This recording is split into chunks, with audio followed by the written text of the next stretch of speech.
Drône Sport, tous les sports, tous les matins.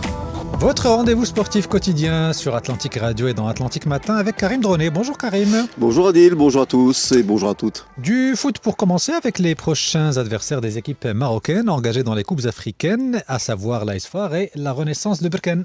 Oui, alors tout d'abord, l'AS FAR jouera sa place dans le dernier carré de la Ligue des champions d'Afrique face au FC Pyramids d'Égypte. Le match aller entre les deux équipes aura lieu le 1er avril et la manche retour se déroulera donc le 8 avril. L'AS FAR, rappelons-le, avait bouclé la phase de poule à la première place du groupe devant les Sud-Africains du Mamelodi Sundowns. Et puis en Coupe de la CAF, la Renaissance de Berkane affrontera donc l'équipe ivoirienne de l'ASEC Mimosa d'Abidjan en quart de finale. Le match aller aura lieu le 2 avril chez les Ivoiriens, alors que le retour se disputera le 9 avril au Maroc. En phase de poule, Berkane avait dominé le groupe B en finissant première avec 16 points sans la moindre défaite. Il faut quand même le souligner. Toujours en foot, Karim, on disputait hier soir les matchs retour des barrages de la Ligue Europa. Oui, et ça passe pour la Roma, vainqueur de justesse du FC Porto. Les détails avec Antoine Grenier de la rédaction Sport d'RFI. Le club italien vainqueur du FC Porto 3-2 au Stadio Olimpico. Paolo Dybala, l'Argentin, auteur d'un doublé, aura été le grand homme de la soirée. C'est lui qui permet au Giallorossi de mettre fin à la spirale négative des clubs italiens en Coupe d'Europe après les éliminations de l'Atalanta, du Milan AC et de la Juventus de Ligue des Champions. Qualification brouillonne également de l'Ajax Amsterdam en difficulté face à l'Union Saint-Gilloise, mais qui s'en sort en prolongation avec un penalty de Kenneth Taylor. Ce vendredi, tirage au sort des huitièmes de finale de cette Ligue Europa à 12h temps universel, juste après celui de la Ligue des Champions qui, lui, débutera à 11h TU.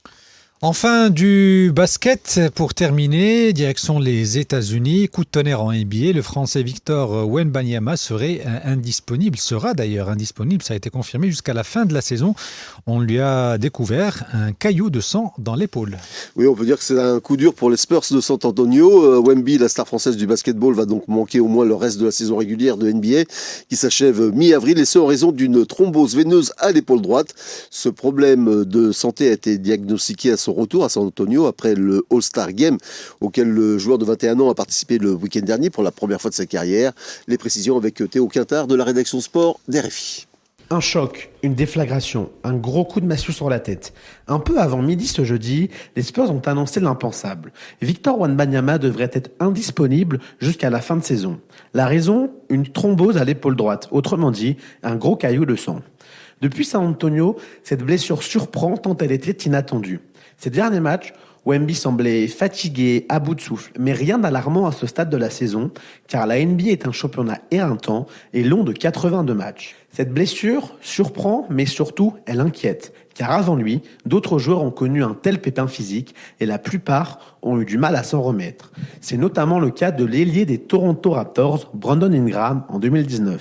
Les Spurs peuvent trembler car Victor Wembanyama rayonne. Vainqueur d'un titre de meilleur jaune de la saison, il filait en 2025 vers celui de meilleur défenseur. En interne toutefois, le club ne veut pas céder à la panique et reste rassurant.